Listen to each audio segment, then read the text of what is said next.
Hey, what's up, everybody? It is Comic Conversation, and we are back live once again. It's been a minute. It's been a few weeks, actually, since we did a live show all together. So I'm glad that we're here doing this. A lot of great stuff to cover. A couple things kind of like updates that came out in the past couple weeks, but big important things. So I wanted to go over some of that with you guys. Some stuff that happened this week. Big news in the genre world. And then some other interesting things that have happened, and maybe we'll get into maybe what's coming up, because there's a big old convention coming up pretty shortly. So maybe we'll chat about that in a minute. But because it's been a couple weeks actually, 3 weeks I think, right? Yep. We did a show. Well, at least since I've been on the show, want to find out what you guys have been up to. Anything noteworthy? I don't know. Yeah, it's like, wow, we haven't had a show in, I guess, like 2 weeks. Something like that. I mean, just a lot of comics. There was a Magic pre-release that I played in last weekend that was a lot of fun. Nice. So, just normal, fun kind of stuff, So this weekend is Atlanta Comic-Con, and hopefully I'm going to be able to go to that. We'll see. And nice. What kind of... Do they have creators, or is there a list of people? Or yeah, you can check out just Atlanta Comic Con, and this one is kind of an answer to Dragon Con. Okay. Since Dragon Con is not really comic related anymore at all, right. This one does have a much larger comic book focus. Gotcha. So it's probably not as good as Heroes Con. Yeah. but should still be okay. So hopefully I'll be able to check it out, and then Sunday morning we'll talk about it on Sunday Morning Comics. Nice. Of course. Sounds like a good time. Yeah. Flot says Zach, John Beatty, Clayton Crane, Joe Rubenstein. Is that folks that are going to be at that con? If so, that's really good. That's just 4 people, but that's pretty good right there. Yeah. Well, yeah. If you could just get all Clayton Crane to sign a whole bunch of stuff.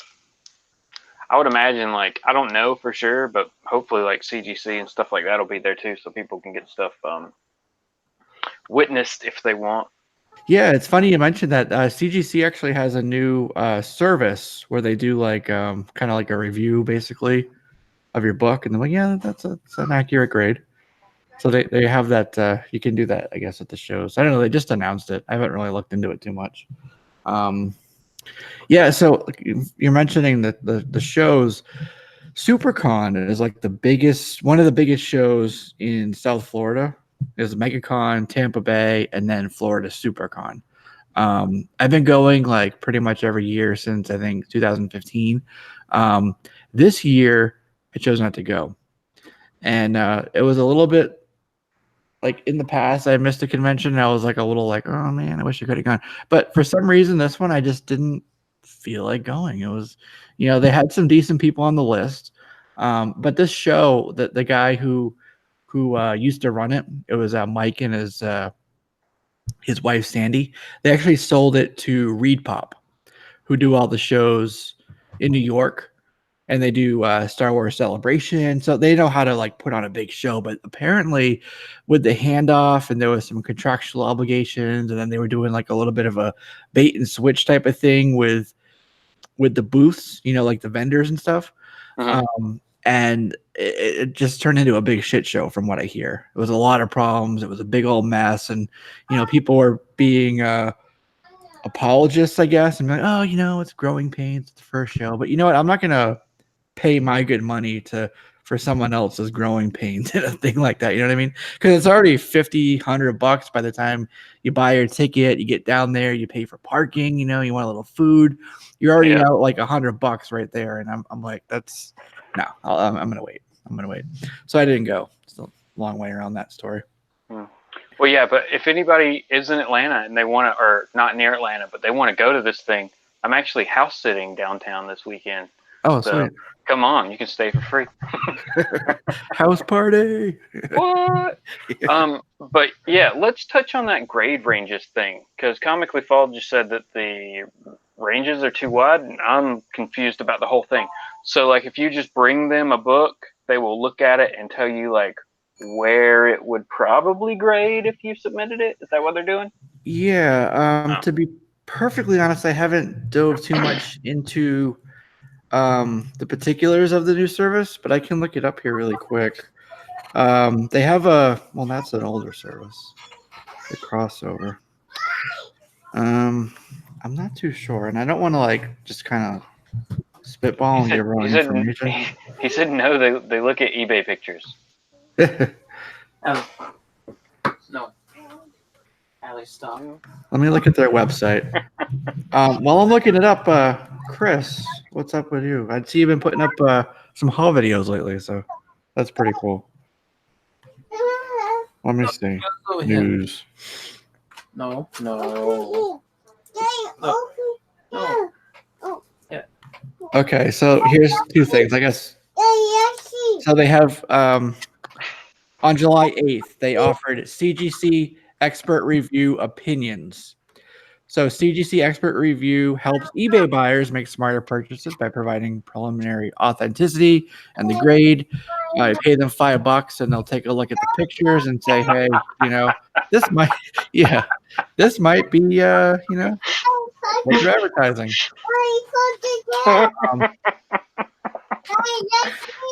No. So, and here's where they have the ranges. So it's going to be like no grade if it's a page or a cover that's separate, half a grade to 2, and then you get 2 to 4, 4 to 6. So every 2, 6 to 8, 8 to 10. So when he's talking about the ranges are too wide, a 6.0 is pretty different than an 8.0, but that's in that same scale. Same with like an 8.0 is different than like a Gem Mint Perfect 10, So that's what he's referring to there. Yeah. I see that as not a good thing. Yeah. Here's what you do to avoid that. Buy yourself a few slabs of different grades, and then look at them and compare the pictures. Look at them, compare the pictures. You'll be set. Save $5. Exactly, right. They do have a thing where if it's inconclusive, and they're like, I don't freaking know, they'll give you your money back and just say, forget about it. No. So there's that. Yeah. I'm not trying to, I'm sure some people will find a great use from that service. But for most of us, that's going to be a waste of money. Yeah, because we know what we're looking at. We know are they, is there some kind of like incentive to do this? Like if you pay that to get them to look at it and then you send it to them, do you get a hookup? Oh, you mean like you pay $5 and that comes out of the fees? No. Yeah, or something. No. I'm sure not, but it's just an add-on. Just an add-on fee. Yeah. So they have authenticity review, which is $5. And that's what we're talking about. Well, no, that's actually that's different. It says it does apply. It does apply. Yeah. Oh, it does. Who does? Adam. Oh, it applies to the file. Okay. Well, that's good. Nice. They have authenticity review. It's $5 per collectible. That'll tell you if it's real or fake, or they don't know. And then they have the authenticity plus grade review, and that's got the ranges in it. And then it will tell you if it might be like blue label, qualified, restored, which is the purple label, of course. I would like to see how they're going to detect restored in the pictures. That would be interesting to see. Well, like somebody said, in the, who was it? Was it Mr. D or somebody? Somebody in the comments said they're just going to, I don't remember. They're just going to throw up a book that's like a cover, right, on eBay and see what they say. Because if you don't say it in the ad that it's only the cover or something like that, there's way too many like flaws in the system that I see. But that's seriously, probably my brain. And to back up what I said, it says that as an added benefit, CGC will give the person who purchased the expert review service a voucher towards full authentication, grading, and encapsulation services. The voucher is equal to the amount paid for the review. So it's going to be either the $5 or the $10 that you'll get towards whatever. Yeah. So that's that service. Okay. Well, yes. I still don't like it at all, but that makes it a little better for people. At least it's not, I guess. I guess. But It's I mean, really think about it. taking like all this stuff. I feel like it's taking like it's good to know the grades, what you're looking at, like the conditions, quality. You know what I mean? So when you go into a shop, you know these things. Same with like what books are keys or not, or who's and what. Part of learning all that is like learning the hobby, and these types of things kind of like they're a crutch, and they take that skill acquisition away from you. No, So, I'm totally with. I'm totally with you. Plus, it's also going to be like their own. Well, you wouldn't do this for any cheap book. So this is only going to be expensive books that people are going to pay $5 or $10 to have somebody look at. You know what I'm saying? Yeah. It's not going to be like, oh, sweet, Thor $390. Listen, I don't need someone to sit there and do comic grade light, and then be like, all right, so right now it's this, and then but if you pay money, we'll tell you more. Right. It's like that lady in Pee-wee's Big Adventure. She's like, for this much, I can give you a little bit, but for this, I'll give you the whole world. It's like, kiss my ass. I've been kind of on a tirade myself. So like my last video, I went on a bit of a rant, but Austin Chris rants.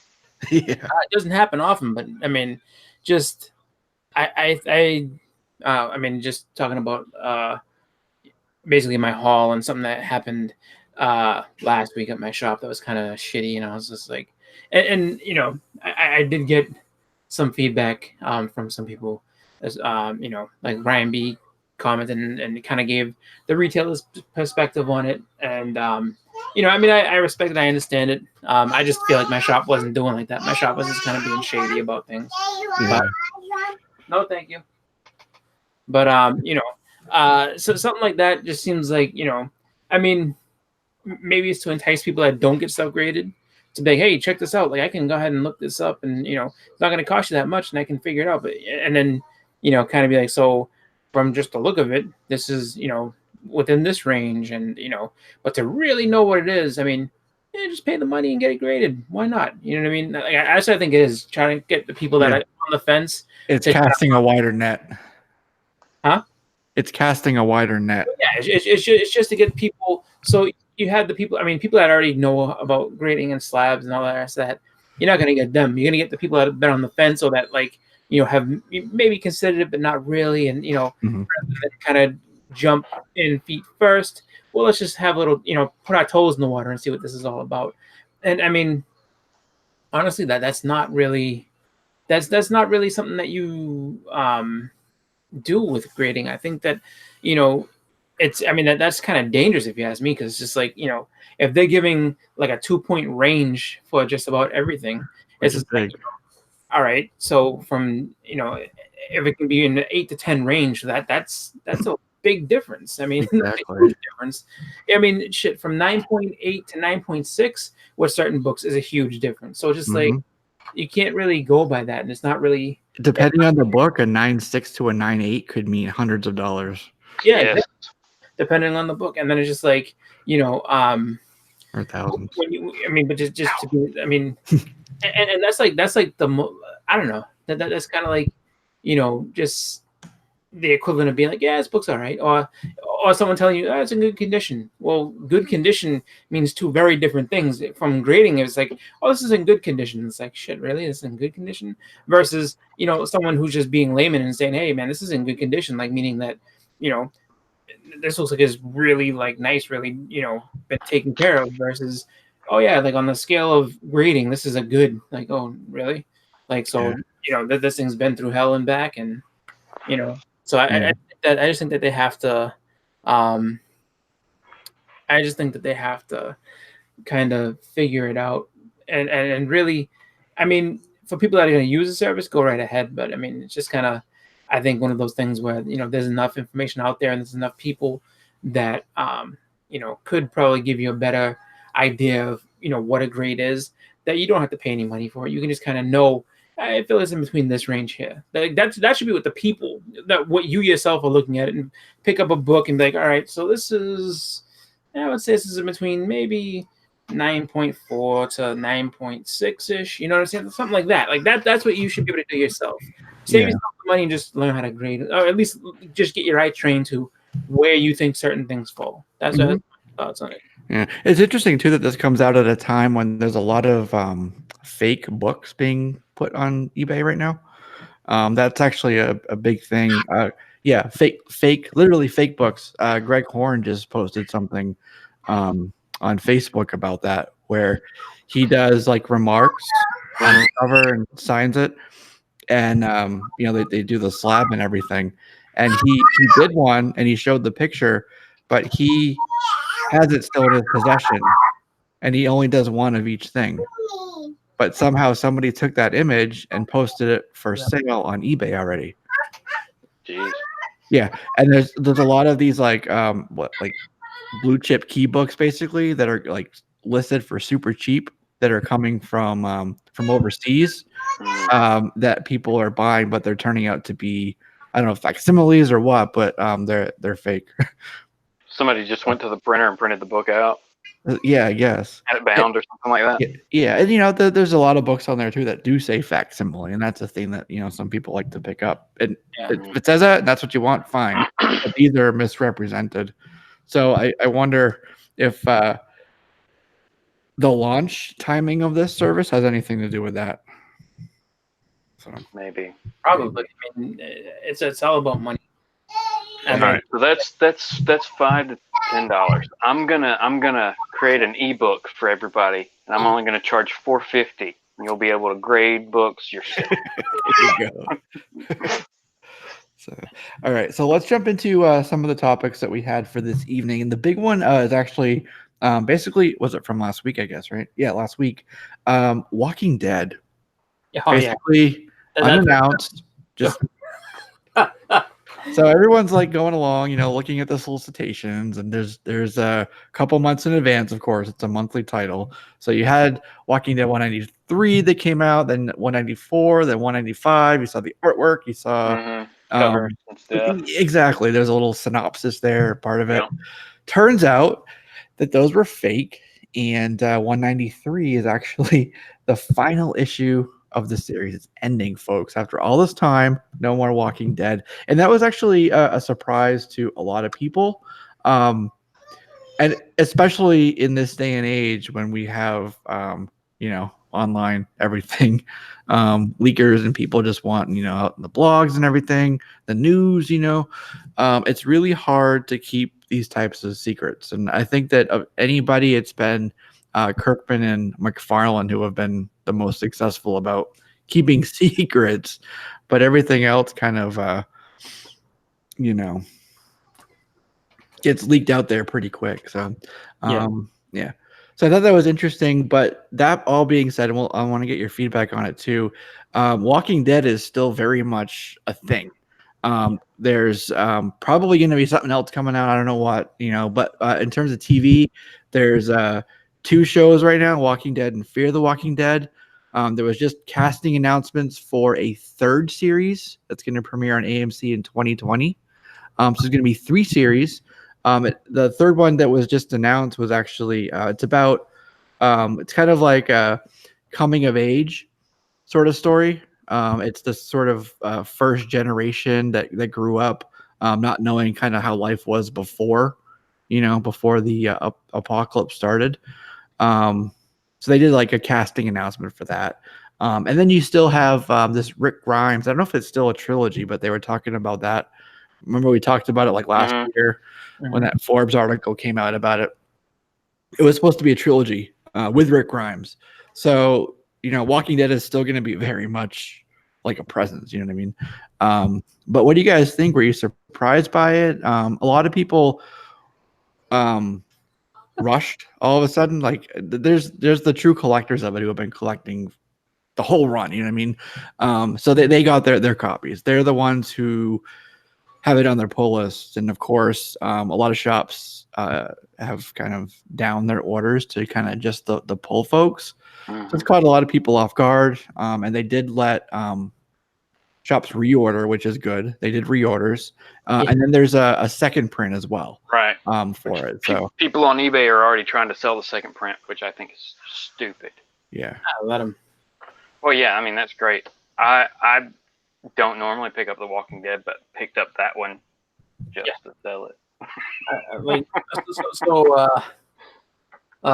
Like you can watch my video for my exact reaction of what I thought what happened, because I have a story that, so while part of what you say, you know, some stores may have, you know, gone down and knocked it down for, you know, the amount of people, the amount of books, because, you know, just for their only subs and this and that, and maybe taken off guard by what you know, because there was a solicitation, and you know, you wouldn't figure that a book is going to end on issue 193. That's a really just odd number. Yeah, you'd think at least take it to 200. Nice even number, right? But so you have that, and then you know, so that part of things might be true for some shops. That wasn't true about mine. I will tell you that right now. In my video, it's towards the end of my video, but I just kind of I caught some shady business going down, and I thought it was really just it was really uncool, and I explained it in my video. But you know, as soon as the news dropped, I think it was like last Monday, you know, that was pretty much it as far as you know, knowing that was going to be the book that everybody's going to try to get, just because this just came out of nowhere, and that was it. So I mean, and some shops handled it well, some didn't. Mine didn't. I thought it was really crap the way they did it, but you know, I mean, I ended up getting one, which is fine, but it was just kind of like, you know, the way I ended up getting it, what led up to it, and then how I got it was just kind of not. It doesn't paint a good picture of my shop. So you know, that's all. So okay, yeah, it was just like it bugged me a lot, and it was just like one of those. Even though it was a week later, it's just like as soon as I was like going through my video that I posted last night, I was just like, yeah, this is not cool, and I just kind of let them have it. So, but I mean, as far as you know, as far as the book itself, I mean, as far as Walking Dead itself, I mean, they've gone as far as really they were going to go. I really do feel like that. I mean, I don't think that you could have ended it necessarily a lot earlier, but they could have ended that earlier, and it was just seemed like as soon as they had killed off Rick, I mean, it was just like, you know, they didn't really have much else to. I mean, there wasn't enough there to keep going, I think, and have to be interesting and different. It was just going to be really just, all right, you know, change the names and faces of the people, but it's the same story over and over and over again. So kind of like you run out of things to say, you know? Yeah. And I think, you know, whereas some people would be like, well, I mean, look at long-going titles like Batman and Superman, Spider-Man, and that's a lot of the same stuff rehashed over and over again. Yes, but there's enough, like, it's a different concept in a completely different world. Like, mortality means something in The Walking Dead. It doesn't really mean much in Marvel and DC. Only certain characters stay dead for long periods of time. It seems like everybody kind of makes their way back to the land of the living at one point or another. That book is just like, you know, it's all just like being final, and you know, you have to figure that when you know, you have main characters, you know, longtime characters that have died or that die, it's just like, you know, how long does it take to, you know, get a new character in, have people invest in that character, and then keep that going without being like, yeah, this guy's just a ripoff of this guy. Yeah. So that's why I think they had, you know, went ahead and ended it. I think that the abruptness of it is what caused people to think. But then again, I mean, it's just like the show itself, I don't think has many seasons left, just because, I mean, they're already, you know, I mean, they've burned through the source material so quickly that, you know, I mean, there's really not much place left for them to go, television wise. So they're gonna have to pull a Game of Thrones and go past the source, you know? Yeah, or just kind of switch a couple events around, and then and this is what happened, you know. So, Yeah. But I you know, I do kind of wish that it got I mean, even if it was, I mean, I like that it was, you know, they kept the secret for as long as they did, but I think that they kind of dropped the ball a little bit by just being like, okay, by not saying this is the final issue, because then like you could have had it be sent off in a better way, but people would have been expecting it and wanting to get that. But then, maybe this is all part of a grand plan just to kind of keep, relevance into The Walking Dead, just so that they can announce, anything new. Just because, I mean, Comic-Con is next week, so we don't know if there's something that, someone's going to announce, or some new bit of information, or something new that's going to be, entertainment related with The Walking Dead. So maybe that's why they did it, was to get it, fresh in people's minds. And then all of a sudden, guess what? This is happening, Yeah, we'll see. Maybe it's an excuse. Some people said it's like a back-end way to get another #1 out there, like a relaunch. Yeah. Like Usagi just did. Yeah. That was a long-running title, and now that ended, and now we have a new Usagi Yojimbo, which I haven't read, but yeah. Did that come out this week or last week? This week. Was it last week? I don't know. I think it was 2 weeks ago, to be honest with you. I saw it on the shelf this week. I haven't been into the shop. Brian will tell you. In a couple weeks. So out of town, and then That's the crazy thing though. That with Usagi Yojimbo is like, I mean, long running title, and a few different volumes of it, but it was on Dark Horse forever. So it's just like, now it's on IDW, which, I don't know if that's, a move that they wanted to make just to kind of get because I think Turtles Comics is on there too. So just to kind of keep with those 80s and 90s characters that are under the IDW, umbrella. But I don't know, maybe either that or just, maybe Dark Horse wasn't willing to put the money behind it that IDW is. Yeah. Licenses come up for renewal and somebody puts in a bigger bid, and hey. Yeah. It's funny you mentioned Turtles. There's big things happening with that too. Yep. Yeah, that's interesting. Since we're talking about cancellations, we would be remiss in not talking about what's happening with DC. So they're kind of realigning everything, going kind of rebranding based on age groups. They canceled these. Well, they're winding down by the end of 2020 and canceling DC Zoom, DC Inc., and Vertigo. We also got news that they are ending Mad Magazine. So that's a bunch of cancellations. But Marvel, in response to the Mad Magazine cancellation, said, hey, we're going to go ahead and revive a title called Crazy, which was, do you remember that at all? No, decades ago. Crazy. With the clown. I'm not sure the clown. It's Jerry Duggan and Frank Thierry is going to be writing. It comes out on 9/11, actually. So that was kind of in response to that. But Zoom and Inc. are going to be rebranded under. So there's three. There's DC Kids, DC, and DC Black Label. So some of these titles that were under these other brands, like I said, Zoom and Inc. and Vertigo, they're not necessarily going away, but the branding is going to change to fall under one of those banners. So DC Kids obviously is going to be targeted to the kids. DC proper is like the main line, and then Black Label is going to be all your adult-oriented stuff, which we're getting a bunch of new stuff. I just put up an article today on Comic Books.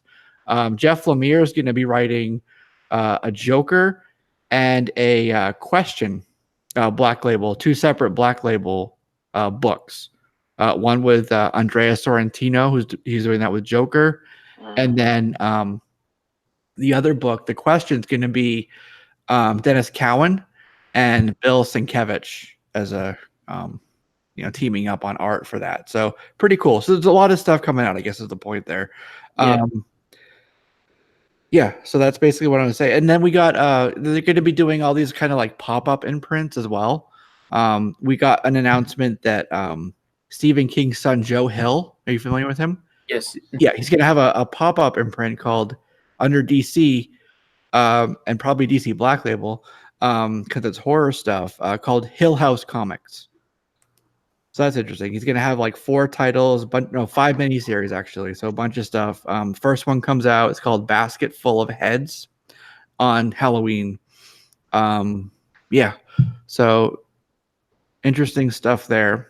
A lot of different things, cancellations, rebrandings, but Hill is kind of on a tear right now. He just got Nosferatu launched on AMC. He's got this going on with DC, and we know that Netflix is working on a Lock and Key adaptation, which is one of his stories too. Yeah, what do you guys think of all this rebranding, and especially the Vertigo piece? That's big. That's really big. Yeah, the Vertigo piece that's crazy because there's so many, like, I don't even know what you call them, like foundational comic book characters that have come out of Vertigo or integral to Vertigo being there. So how they're going to weave those in, I mean, it won't feel right to see like Death or Sandman or somebody just with like a DC logo, you know? Yeah. That'll be weird. Like those books will now need to be part of Black Label, I guess. Black Label, so I would assume this means a rather large expansion for Black Label. Yeah, it sounds like that's going to be a big push on that, and it's going to expand a lot. That makes sense though, because I after all the backlash that Batman got, and I know that they went risque with Batman Day #1, but after all that, like they know that they like if they're gonna try to push the envelope and push the limits, they can't do it with the core characters. So it's gonna have to be those fringe characters that you can kind of put in those type of stories and be okay. No one's gonna get mad if you see Death or a Death comic or a Sandman comic, or even a Swamp Thing comic that's like puts the boundaries of being it just goes either a little bit more violent or has nudity or something where Swamp Wang. I hope that'd be but just like what I'm saying is just those type of titles where it's like they initially were a little bit more grown up than the average character or what people would be willing to accept the average characters the mainstays to be. So it's just like you can tell whatever story you want within that with Vertigo characters and stuff like that. So I mean that's kind of a good thing to move those over there. So it makes sense that they're expanding it to be those type of characters are going to go over that way. I mean, would they I mean, if they can do it without being if they can do it without being, I guess, too afraid of backlash and everything else, I mean, it would be good to have some Elseworld type stories where, maybe you do have a little bit more edgier content for like, Superman, Batman, Green Lantern, those characters, but, I it makes sense that they're going to do it in that way and put those characters into that or I can't see them being in the main DC universe. It just doesn't work. Like you can't. I made a comment before where someone had said, so they moved Dr. Manhattan into the main DC universe, and then if you have Dr. Manhattan and Sandman in the main, I mean, that's way. I mean, you have extremely characters to the point where like Superman can't stand up to those guys. They're too strong. They're magic on a different level. Or just existing on a higher plane of power than what he has. You know what I mean? It's just like they're almost too powerful to be included in the DC universe. That would include Death. Yeah, she can walk around and do whatever she wants. Exactly. Yeah. It's funny. A lot of this stuff is actually like Neil Gaiman stuff. So I think the fear was like, oh, Vertigo's ending. That means all this stuff's going away, which I don't think is true. The Vertigo branding is going away, but you're still going to be able to, whether it's now, whether it's like miniseries, whatever they're going to do, they're still going to be putting out these types of stories, So I think that's kind of the distinction that we need to make. It's funny we're talking about this because Sandman is actually was announced this week.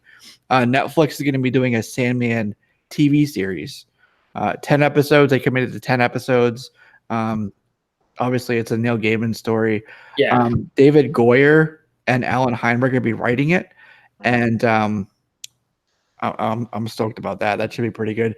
And just like Joe Hill, Gaiman's like he's doing really well too. He had Lucifer, of course, American Gods, which was really good. I think that was on Sci-Fi or something. Yep.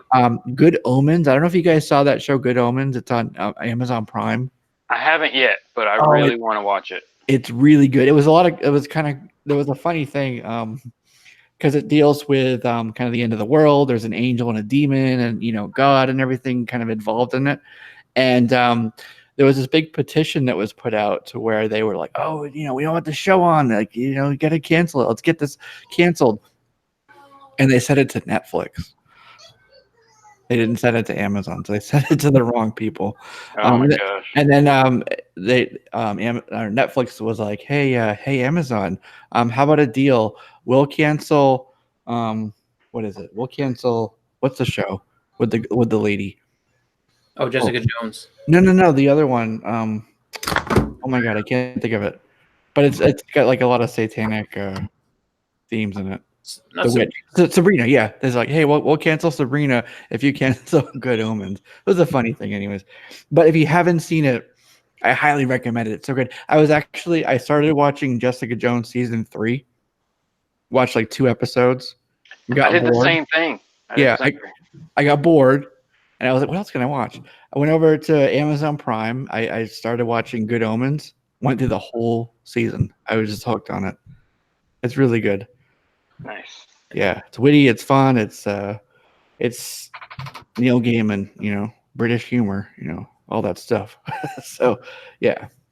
But so I think that there's the success with that. That's gonna be going to DC Black Label at some point, so all right, cool. So let's get into a couple other things. I don't know, back in the 90s, we had a Macintosh Performa. I don't know if you remember those computers. It was like all in one. It's an Apple computer, CD-ROMs and everything. So I had a game called Myst. Remember Myst? Yeah, I remember Myst. Groundbreaking graphics, really good. It was a lot of fun. It had a lot of other like spin-offs or whatever. It came out in '93. So Village Roadshow actually bought the film and TV rights for Myst. So I don't know what they're going to do with it, but I think that's pretty interesting. And that whole world, it was kind of like one of those sort of open, as much as they could do at the time, like open world, you explore and stuff. A lot of mystery. I just loved it. I don't know if you guys ever played that, but I think that's pretty cool. Yeah. I didn't. I have friends that did, and they were just like, yeah, it was really good and really fun. And I guess it was big on exploration and big on, just kind of finding out all these different secrets. And I guess it was done in a way that you could play that game literally for years and still not find everything like this. I guess this, for all the completionists out there who are super into trying to get every last little hidden gem. There's still stuff that I guess Fallout. I think it's like a game that no one has 100% full out completed. Like you can't say that I've done everything in it. And then this is well before achievements. If they released it again with achievements, I'm sure that the list would be literally humongous of all the different stuff that you should be able to go and see and do and all these different secrets. So imagine that now under like Rockstar, open world type of thing. So yeah, but what's the TV show for that going to be? It's just going to be like first person and a guy walking around doing puzzles. Yeah, I don't know. I mean, if you put a story behind it, yeah. But I mean, I never played it, so I don't know too much about it. I mean, I know there was Myst, and then the sequel was Riven. But I that's about it, the extent of it. I never played either game. All right. Well, let's talk about a game that I know that both of you have played. Final Fantasy. Nope, never played it. What? Wait, what? Okay. No, yeah. Final Fantasy is awesome, Chris. I played. Trust me, I played a ton of them. Can't wait for the 7 remake. Exactly. There's a live action series in the works with Sony, Hive Mind, who's also behind The Witcher, which is going to be on Netflix with Henry Cavill, and then Square Enix. So just so you know who's going to be doing that. It's going to have Sid in it. It's kind of based on some stuff from 14, Final Fantasy 14. So that's pretty cool. There's a lot of this big push, like I just mentioned, The Witcher. Yeah. There's Showtime has Halo. Paramount bought the rights for Battlefield. We're getting movies and stuff. So there's a big push for this. And we just talked about Myst. Kind of tapping into all these IPs, and especially Final Fantasy that's been around for I can't even think how long. It's pretty cool. Well, yeah, I mean, especially having Sid in it. Final Fantasy is a tough game to adapt. I mean, just because, like you said, like you mentioned, Sid.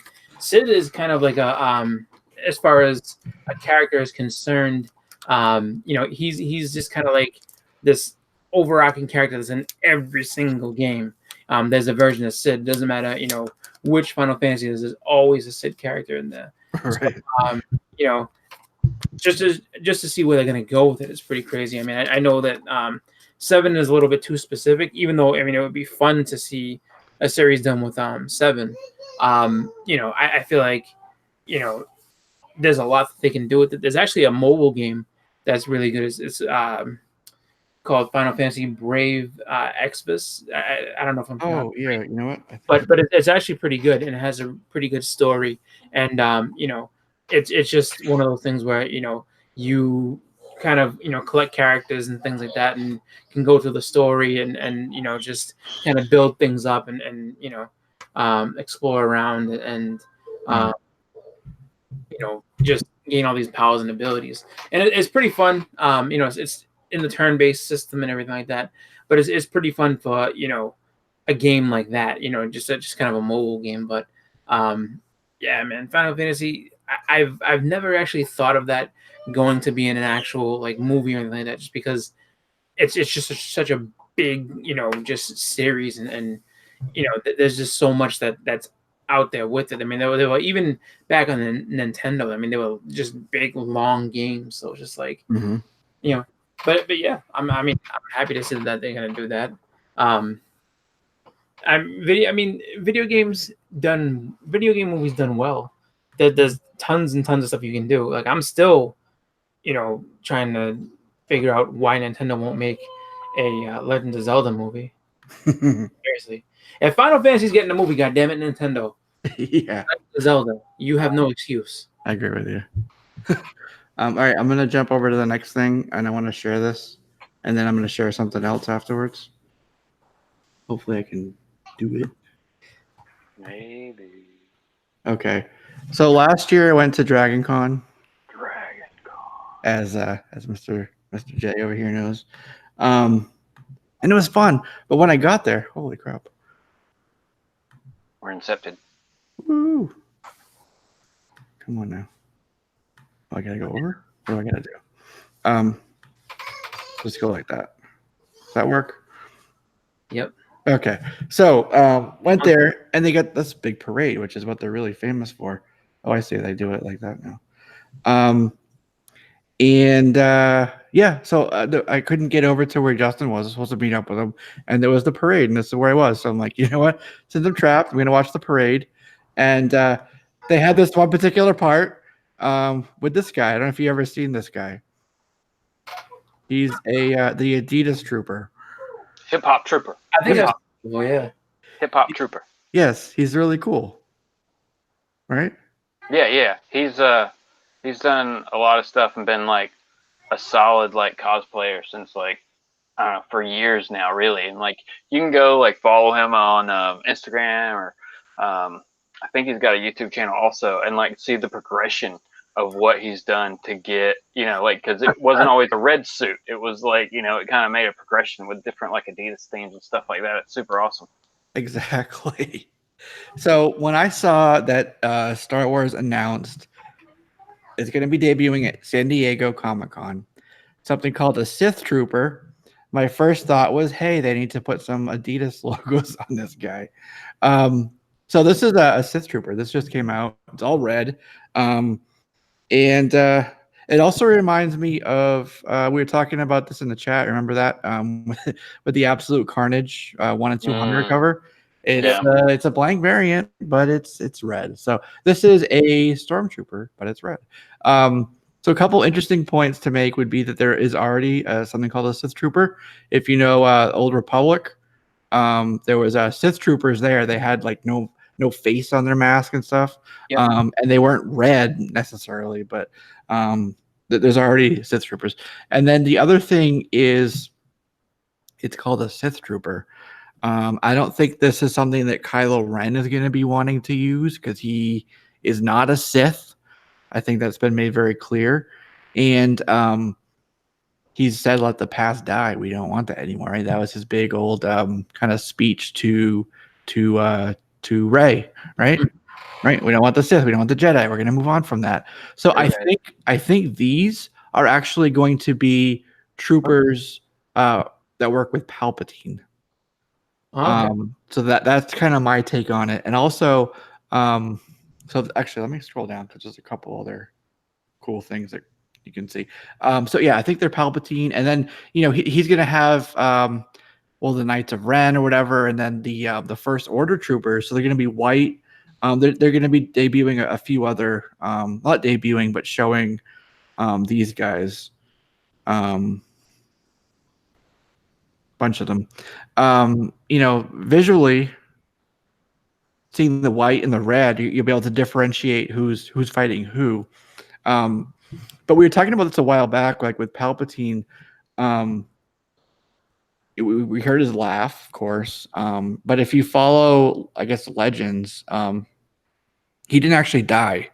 He transferred his essence into clones. He hid out in the unknown regions for a while. He came back, kept transferring himself. So it could be a case where he's not dead. We heard him laugh. He's been in the unknown regions. Maybe that's where like Snoke, they say he might be from. He could have just kind of gone over there and kind of made his own empire again, and now he's coming back to reclaim it, or who knows. But the point being, I think these Sith troopers are working with Palpatine, and they still have that stormtrooper sort of style because that's what he's used to from kind of the Empire when he first started it. So Crimson God. Right, yeah. The red, evokes that. Really, what the Sith troopers are is people that can trace back their ancestry to troopers that were part of Order 66. So if you can, prove that, then you get the red. Could you imagine that? Execute Order 67. Like, oh my God. Yeah. Wait, does that mean we have to kill ourselves? Yeah. Yeah. I don't know. I think it's cool. I would be interested to see what the hip hop trooper has to say about them, though. Right. That's why I showed that. It was because he had like custom ones made, hip hop trooper ones that he had made and he was selling for a while. So. I wonder if they'll come after him because of the red. Oh, sure. Hopefully, he's got that look trademark. Their look can be a little better than his, so he may have to just take a loss on that one. Right, that would suck. If you look at this, it's pretty cool. It comes with like heavy blasters. Looks like a vibro blade maybe on the bottom left there. Mm-hmm. I'm pointing at the screen as if you can see me. Right outside your window. There's a hat with the Zoolander kind of pose in the picture. That guy's never even seen a Star Wars movie. God, that's Blue Steel.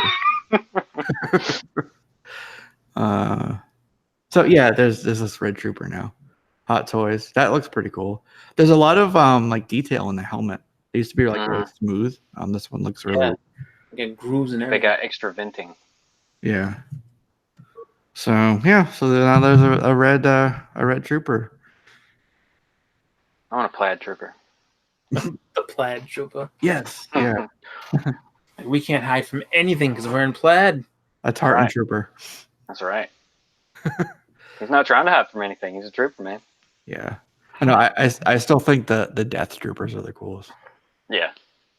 Just the name. It's just badass. Mm-hmm. So yeah. Yeah. I mean, nobody's really afraid of Siths. Think about it. They always end up dying. Yeah.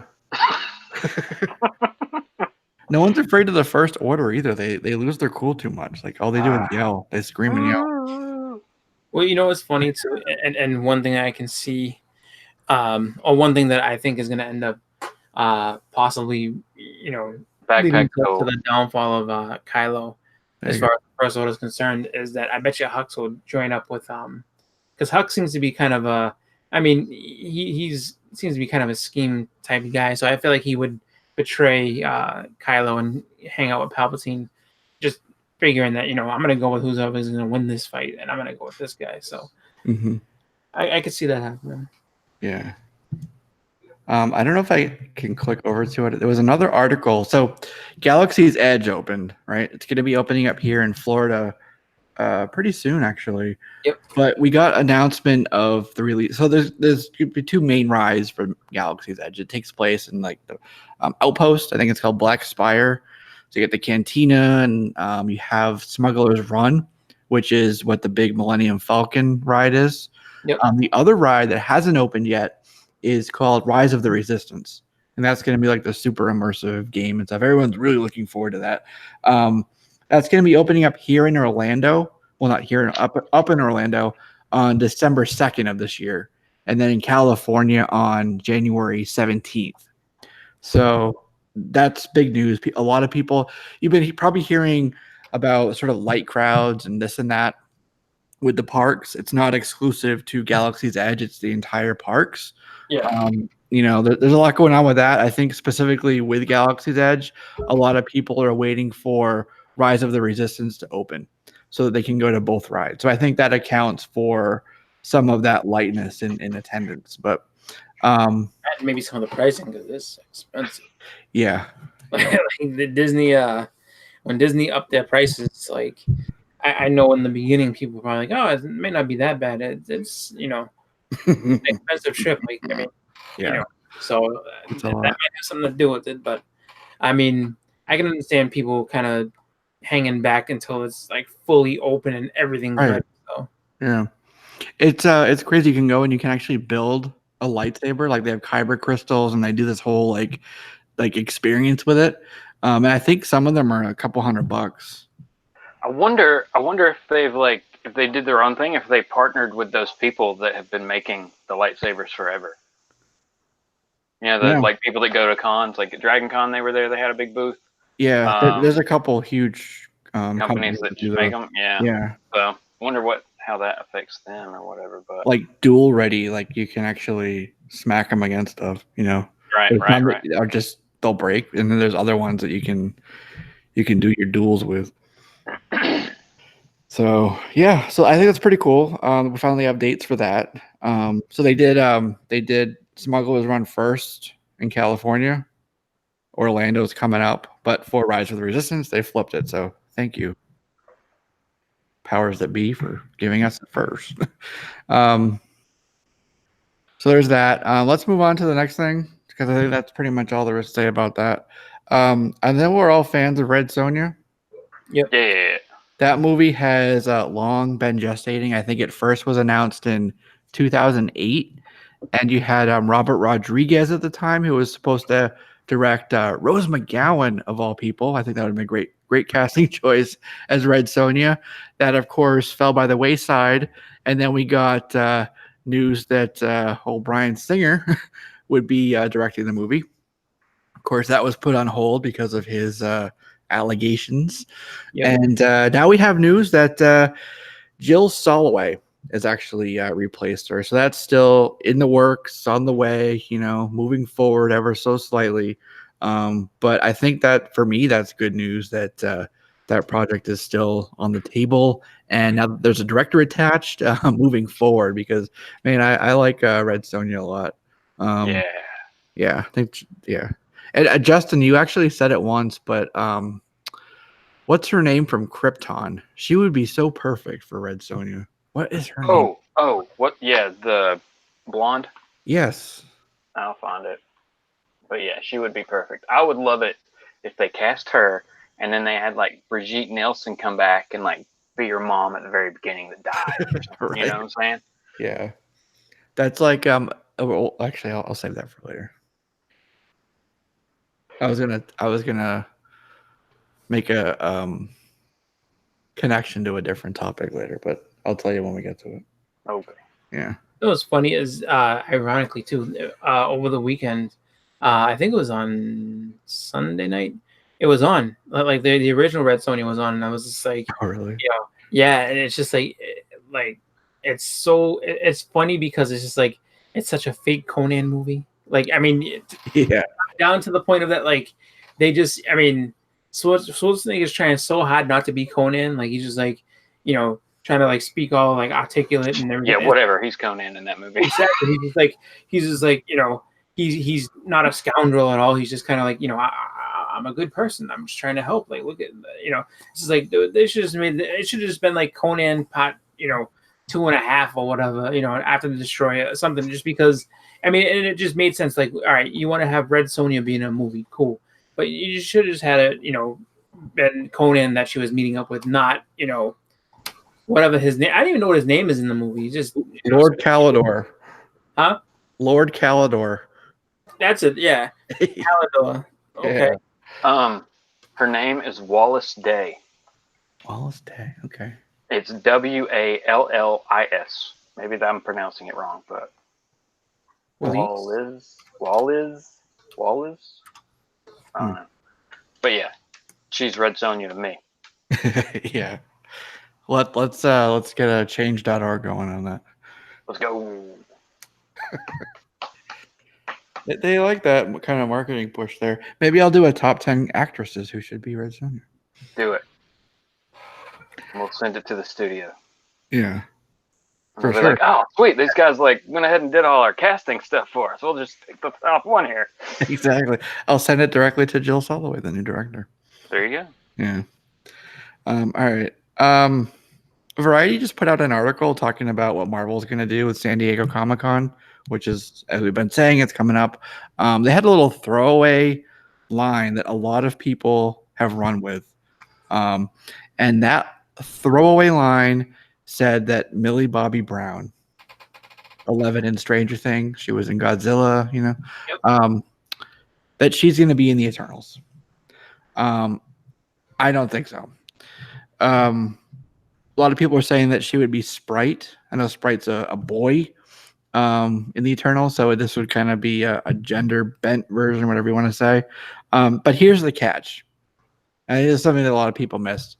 Millie Bobby Brown was actually just cast along with, I want to say, Henry Cavill for another Sherlock Holmes movie called Enola Holmes. That's actually, if it hasn't already, at the end of June, will very shortly be starting principal photography. Right? So that's July, August, September, basically, is what the main... because typically principal photography lasts about 3 months, then it goes into post, and that's when they do, digital editing, reshoots, whatever they got to do. So 3 months, right? The Eternals, it's not announced yet. They're going to announce it. It's going to be when Black Widow's done. Basically, it's almost there. Eternals start shooting in September of this year. Keanu. So there's overlap. There's a scheduling conflict. There's no way she can do Enola Holmes at the same time she's doing the Eternals. And maybe it's a couple scenes or whatever, but Sprite's a pretty big character in terms of the Eternals, the roster, one of the main ones actually, of maybe, I don't know, 10 or 15 of them. So I have a hard time believing if it's Sprite that you wouldn't see a significant amount of her. So for me, just that one point kind of cast doubt on that throwaway line in that article that you'll see all over all these websites have run with it. Oh, she's in the Eternals. But I want to hear what you guys think. I mean, she's in demand right now. I mean, I could see her being, I could see them wanting her to kind of be in it, but I really don't know. I mean, it's just, the scheduling of it all just kind of makes it seem like it's not possible. I mean, unless it's shooting in the exact same area and, she's going to be just basically working double duty around that same time just to kind of be like, shooting over here and back and this and that. So I don't know. I mean, probably something that we can just wait, for a little bit more information for next week. That'll be a little, because everything will become clear next week rather than, kind of just everybody jumping on, whatever rumor they're hearing at this moment in time. Come back next week. The crystal ball will be clear. That's right. Yeah. We'll see how many times we were right this year. Right. I don't know. I mean, I thought that they were just gonna, every role in Eternals was gonna be played by Keanu Reeves. I've seen that for like weeks on the internet. Yeah. He was gonna be Adam Warlock and like everybody. Yeah. Everybody. if he was able to It's called Phase Keanu. Right. well, That's if what he- we're gonna get announced at San Diego. Phase K. He's actually going to be Ninjak too. It's That's right. Ninja Mhm. Keanu. if he's able, I'm if he Wolverine. hold everybody to that, he would have like so much money coming to him. It's like, all right, I'm contracted for all these projects. Here I go. I'm gonna be all these different things. Yes. I mean, that's fine. Yeah. But then again, you need to give Keanu like a character that doesn't really talk that much. That's why I think Silver Surfer would be perfect. Yeah. Very like stoic, and that just plus he's a surfer. Come on, Keanu. Yeah. Whoa. Yeah, he does like Bill and Ted. And yeah, they as are Silver making Surfer. the new Bill and Ted is still moving forward too. So Right, but imagine that character as Silver Surfer. Like, that would be amazing. whoa. That would be the best thing ever. Yeah. I always thought that they should do a crossover with Bill and Ted and Wayne and Garth, because they're very similar. I think they get along quite well. I don't know. I wonder if Wayne and Goth would like, because I feel like Wayne and Goth actually have musical experience, whereas Wild Stallion kind of didn't until they went like way in the future and then But came they back. did, yeah. Then they did. So it's like, I feel like I mean, I think they have some fun conversations back and forth. I just don't know if they get along too well. Yeah, they'd all be in the Gremlin jamming out to Bohemian Rhapsody, and the Gremlin would be the time machine this time. Ooh, dun, dun, dun. Yeah, be cool. Okay, so let's talk about the next thing. Another project that Amazon has on the way. Lord of the Rings. I know we've talked about it a few times. Massive budget. A lot of cool stuff, it sounds like. The news here is that they've landed a director. So that, again, that's always like a big thing when, kind of, I don't want to say milestone, but when they do casting announcements, when they do director announcement, these types of announcements are like very clear indicators that this is solidly moving forward. Like this is happening. So when you hear like something like that, like that's cool. So it's actually this guy J.A. Bayonetta, and you're probably thinking, who the hell is that? Right? It's not Does he know Peter Jackson? Are they friends? calls him PJ. No, this guy's done. There was a horror movie called The Orphanage. Did that. He did The Impossible. I don't know if you're familiar with that story. No. Okay, so in I think it was 2004, there was right around Christmas time, there was a massive tsunami in Thailand. Yep. There was like this resort town, like all these this whole town. Yeah. And the tsunami that was when we all figured out what tsunamis were. Yeah, exactly. But it took out this whole town. This family was there vacationing. And they got like separated, or they thought each other was dead. It was like super intense and like emotional. It had Naomi Watts, right? Yep, exactly. Ewan McGregor, and then Tom Holland actually was one of the kids in that movie. Oh wow. Yeah. Like if you haven't seen that movie, I highly recommend it. It's like I've seen it just the one time, and I was just like, huh. And I mean, it was good. Just those things where just you wouldn't. I mean, this guy to think back to all that. It's just like wow. I would not have expected to have that reference kind of be the guy who's making this. So I mean, one thing you can say then, if that's, I mean, he can handle big scale crazy scenes and stuff, because exactly great just death and destruction scenes in that movie, and then just heavy story too, like there's some crazy scenes with like the water, like it was like a river basically, and all these trees and cars and debris, and it was it's hard to believe they didn't flood an island just to film it, like just the way it was shot. It was very realistic. Oh yeah, I mean, and I want to say there's one part, I think, in the beginning, like when the tsunami's first coming, and there's like this glass window, and you kind of see like, so I want to say somebody, I don't know if it was Naomi Watts or whoever, but got trapped within it. But like you're just basically seeing like it looked like an aquarium, like she's just kind of trapped within this water, just kind of sitting there, and it's just like, oh, wow, like how's she gonna get out of this?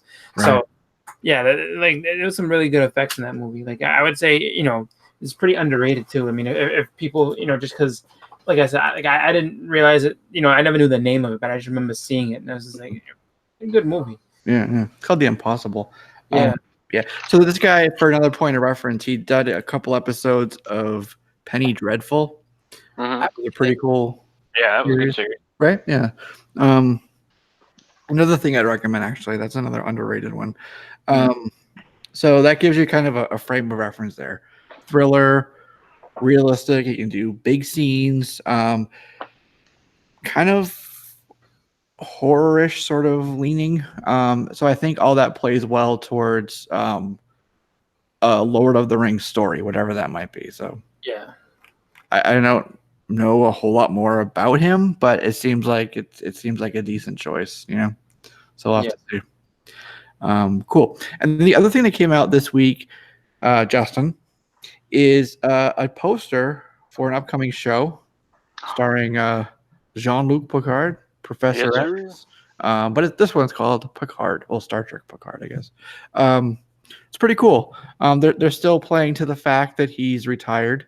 They're not letting us know any more than that at this point, which I don't think is just going to be him farming for a whole season. But we also get to see that he has a dog, right? And cool. Then, I sent a tweet to William Shatner today, and I said, I would love it if William Shatner voiced Picard's dog. So that was funny. But he's got a little dog tag, I guess you could call it, with the what do you call that? A communicator. Yeah, but it says number 1 on it. It says number 1 on it? Yep. If you zoom in, it says number 1 right on the metal part of it. Oh, so it's just his dog tag. Yeah. Oh well. But it's that Star Trek symbol, which is also the A. Yeah, I saw that on the collar, but I just thought that they just put a communicator on him so that Picard would always know where his dog was. Oh. Maybe it's like a Wi-Fi thing, so he's right. Yeah, but no, it actually says number 1. So I guess you put your dog's name on a tag. So it seems like the dog's going to be called number 1. They need to introduce him the same way they did in Logan, where he's just rambling off like random commercials and just crazy stuff. I want to see Picard go senile for a little bit. Yeah. Would it be crazy if the dog dies and he turns into John Wick in space? Or if the dog is an android. Yeah. Oh, yeah, maybe he transferred Data into the dog. Well, imagine that. Or Data built him a dog because he didn't want Picard to always be alone or something. Yeah. Actually, I there's so many directions we could go with this. That's right. But you were saying you would like it to be Porthos or a reference to that. Yeah, I mean, so we had, in Enterprise, Scott Bakula's character, Captain Archer, had his dog throughout the entire series, which I thought was great. Porthos, named him after one of the Three Musketeers.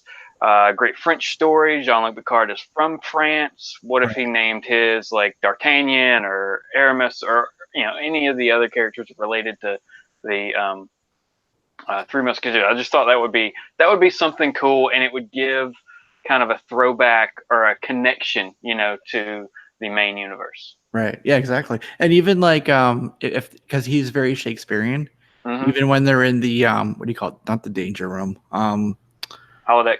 Yeah, the holodeck. He does a lot of like Shakespearean reenactments. Yeah, Shakespeare and Sherlock Holmes and stuff. Yeah. Yeah, he's big into that. Well, from that too. Yeah, well, I mean, yeah, that's what he was prior to getting into acting later in his career. He was always been a stage actor.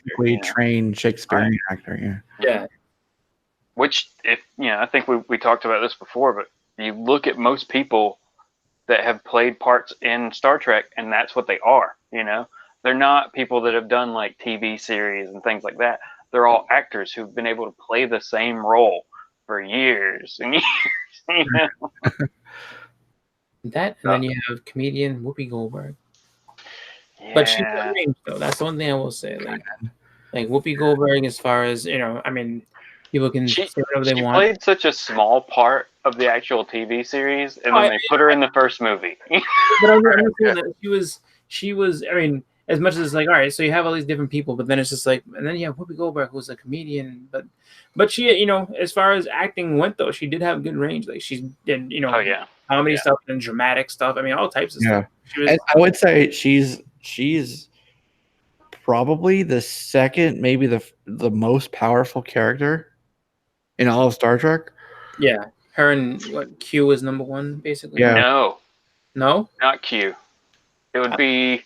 Oh my gosh, what was there was an episode of Next Generation where they go to this planet that's been destroyed except for this one house, and it's an alien there who is a pacifist and wouldn't do anything, but then lashed out and killed everybody. I don't remember what his species was, but he's Q level. So there's a couple of them out there. You know what I'm saying? Yeah, that's true. They are species.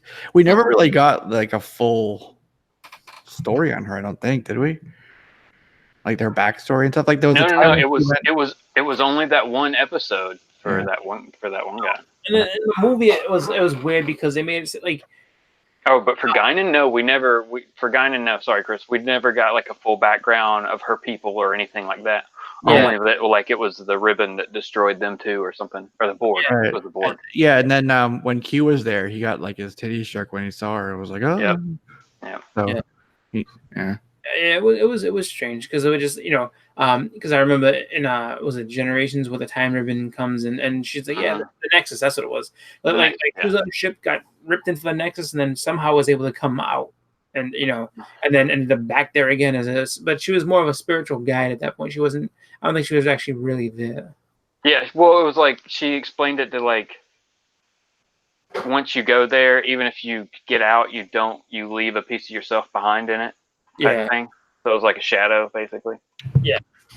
That was it's a weird movie. I mean, unfortunately, as far as Star Trek movies go, I mean, there's a couple of good ones. The first couple were good, and then the rest of them just kind of trailed off. And then, at least for me, I mean, I know there's some people that are diehard Star Trek fans that are just they were all good. Shut up. They were all good. Oh my god. But I just remember when I was young and I saw 4. Huh? 4. 4 was 4 the San Francisco one? Yep. Yeah. I know that one's widely regarded as one of the worst, but I just remember watching that when I was young, and that one's one of my guilty pleasures, I would say. Yeah. I enjoyed that one. The Voyage Home. Yeah. Yep. Dude, there's so many good scenes in that, Spock on a bus knocking somebody out with a Vulcan neck pinch. There's just it's what you kind of always want to see. You always want to see your Star Trek guys walking around now, or then, it's really cool. Yes, computer. Hello, computer. I'll do it the hard way. And they get to see the Enterprise of the time. That was cool. Yeah, we found the Enterprise. The nuclear. What did he say? The nuclear weapons. Oh no! What was it? Nuclear vessel. Vessel. Yeah, vessel. That's what it was.